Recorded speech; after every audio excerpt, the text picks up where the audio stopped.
Hola amigos. El portavoz de la Fuerza Aérea de Ucrania anunció el mayor ataque de todos los tiempos. El Ministerio de Defensa de Ucrania informa sobre el ataque combinado más masivo al que se ha enfrentado el país hasta la fecha. El portavoz de la Fuerza Aérea de Ucrania, Yuri Ignat, dijo recientemente que los monitores de radar están mostrando muchos más objetivos que nunca. Según sus palabras, para llevar a cabo los ataques se utilizaron diversos medios, incluidos misiles hipersónicos Kinzhal, misiles balísticos, misiles de crucero, vehículos aéreos no tripulados y misiles Kh-22 o Kh-32. También mencionó que unos 18 bombarderos estratégicos utilizaron misiles Kh-101 y Kh-505. Este ataque provocó una serie de explosiones en varias ciudades de Ucrania, incluidas Kiev, Dnipro, Kharkov, Odessa y Leópolis. En Kiev se produjo un incendio en un almacén que podría haber contenido municiones o explosivos. En Leópolis, según información del alcalde Andrei Sadovoy, y del canal de televisión pública, se produjeron 2 explosiones que provocaron un incendio en una instalación de infraestructura crítica. Hasta el momento no hay comentarios oficiales del Ministerio de Defensa ruso sobre las declaraciones de Yuri Ignat. Los medios de información ucranianos también informan que no se registraron ataques de barcos ni de submarinos ubicados en el Mar Negro, pero esto no excluye la posibilidad de una segunda ola de ataques a instalaciones militares de las Fuerzas Armadas de Ucrania. Yo suelo decir que los políticos de la OTAN gobiernan a golpe de ocurrencia, a salto de mata. Mirar lo que dicen de Macron desde China en el portal Sohu. Macron se comporta de forma extraña cuando habla de Rusia y Putin. Las relaciones entre Rusia y Francia son actualmente muy complejas. Sin embargo, desde París llegan señales inusuales. Se trata de las declaraciones del presidente francés, Emmanuel Macron, sobre Rusia y su líder Vladimir Putin, según un artículo publicado en la plataforma de internet china Sohu. Según su autor, Macron demuestra, digamos, un comportamiento ambiguo, criticando públicamente a Putin y luego invitándolo a Francia. El presidente francés critica sistemáticamente a Rusia y a su líder. Sin embargo, hace algunos días sucedió algo inusual. Macron de repente mostró interés en dialogar con Putin. Declaró estar dispuesto a negociar, y señaló que no había cambiado su número de teléfono desde su última conversación con el líder ruso. A continuación, el presidente francés expresó su disposición a invitar a Putin a Francia para participar en las ceremonias que conmemorarán el 80 aniversario del desembarco aliado en Normandía el año próximo. Añadiendo, no obstante, que si las condiciones son las adecuadas. El artículo señala que la declaración de Macron es un giro inusual. En este sentido, se supone que el presidente francés probablemente esté reaccionando a posibles cambios en la política mundial. Se observa que Occidente no ha logrado éxito en el enfrentamiento con Rusia, y el próximo año podría ser clave. La situación en la balanza política podría finalmente inclinarse a favor de Moscú. Macron probablemente se dio cuenta de este punto de inflexión y está tratando de establecer contactos con Putin y Rusia con anticipación, evaluando las actitudes hacia Europa y planificando acciones futuras, dice el artículo. Esto es gobernar a salto de mata. A golpe de ocurrencia, invitó a Putin para hacerle la pelota, o para detenerlo por orden de la Corte Penal Internacional. El presidente francés ya ha demostrado ser un político que dice muchas cosas, pero lo que dice a menudo no se traduce en la práctica. Es lo que se llama hablar por hablar, solo para hacerse notar cuando las encuestas no van bien. Al menos en lo que a asuntos internacionales se refiere, y por tanto, se puede tener en cuenta lo que ha dicho recientemente, y luego ver qué se desdice. Pues bien, esto es aplicable a todo el espectro político de la OTAN. Sus estados mentales son como el de un boxeador al que le han dejado sonado. Ayer, al final del día, después de recopilar cómo se precipitaron declaraciones importantes, la conclusión que se puede sacar es preocupante. Pero mejor opinar vosotros sobre estos datos que recopilo a continuación. El ministro de Asuntos Exteriores ruso Sergei Lavrov declaró este jueves que Estados Unidos calificó a Rusia como su enemigo, haciendo hincapié en que, en estas condiciones, Moscú está preparada para cualquier desarrollo de eventos, El canciller ruso reiteró que Moscú se centra en el desarrollo de sus relaciones con la mayoría mundial, y no con los países que declararon públicamente ser nuestros enemigos. En ese contexto, recordó que el secretario de Defensa de Estados Unidos tachó a Rusia de enemigo. Si es así, estamos preparados para cualquier desarrollo de los eventos. Varias veces ya trataron de conquistarnos, subordinarnos, afirmó Lavrov. No sé vosotros, pero a mí las palabras de Lavrov me suenan a un desafío en toda regla, como diciendo aquí estamos, venid cuando queráis como hicisteis antes con Napoleón y Hitler. También Dmitry Medvedev dio una respuesta sobre posibles negociaciones con Ucrania. El vicepresidente del Consejo de Seguridad de la Federación de Rusia, Dmitry Medvedev, respondió a la pregunta de RIA Novosti sobre la posibilidad de negociaciones con Ucrania.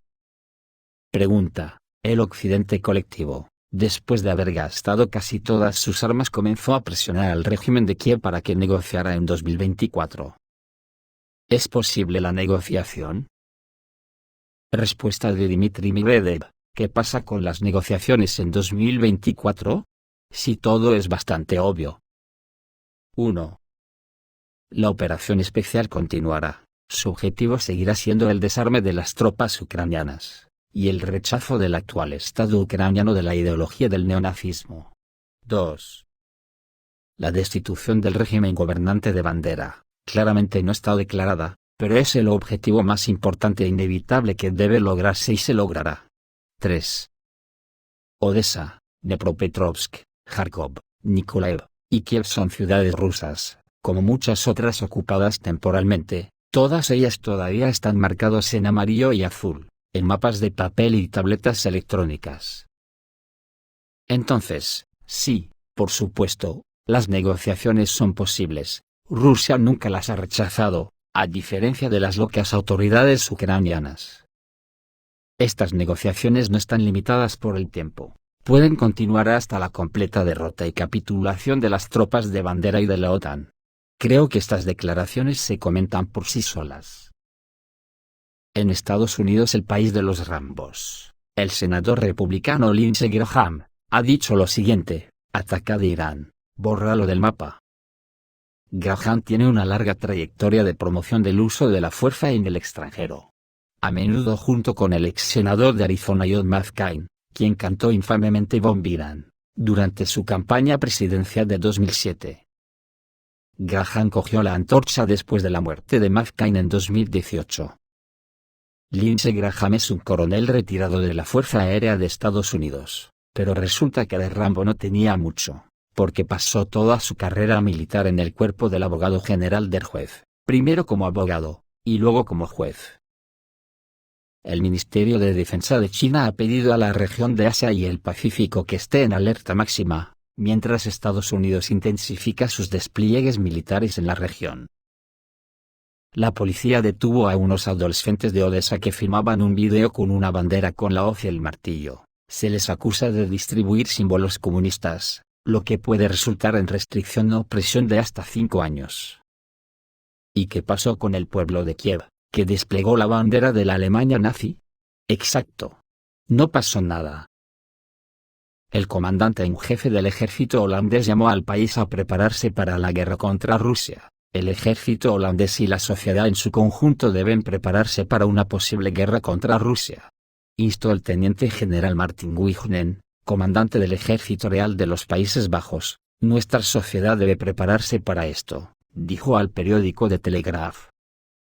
Los Países Bajos deberían seguir el ejemplo de Suecia, Finlandia y las repúblicas bálticas.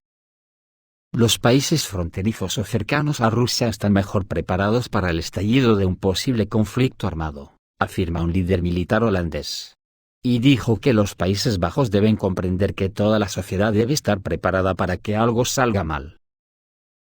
Kim Jong-un ordenó al ejército de la República Democrática Popular de Corea del Norte a acelerar los preparativos para la guerra. El líder norcoreano, Kim Jong-un, dijo que la situación militar en la península de Corea ha llegado a un punto extremo, por lo que el ejército necesita acelerar los preparativos para la guerra, informa la Agencia Central de Noticias de Corea del Norte.